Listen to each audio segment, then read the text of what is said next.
Здравейте, става ви тази ценна информация, че може скоро пак да не снимам. Ако днеска има още един клип, не се очудвайте. Може да снимам с един приятел, който живее буквално до нас.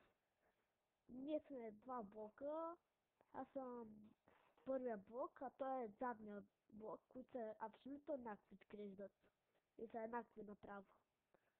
Да, се тая. Няма да видите клипове, може би, от нас от мен около седмица, защото компютъра ми има малък проблем. Той е нов, само че нещо съм пипнал, май пък нещо съм направил без да искам. И се само изключва понякога. Едната му... Да, това е просто. Няма да очаквате скоро епизоди, защото седмица горе-долу. Ще ме изтърпите, моля. Не искам, извинявам се, само че такъв е животът, все пак не може да има проблем компютъра и пак да снимам. Мога, само че не е добра идея. Компютъра не само за игри го използвам. Например, ако, се сменям Windows или пък тегля нещо важно. Това е Cortex, едно приложение за компютъра, което показва колко Ох, извинете.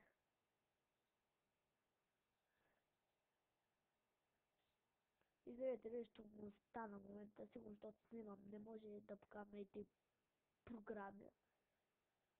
Това е просто информацията. И теглете това приложение, показва колко градуса е компютъра. Заслужава се. Напишете Cortex. Тук го пиша. И се го изтеглете. Добър съвет е. Дайте ги се тая какво. Да спирам ли и да не спирам? Аз ще спра. Добре, това е от мене и чао. Ако нещо съм забравил, ще го кажа в следващия клип, който ще е днес май. Може би, или другата седмица. Да, след тая. Това от мене и чао.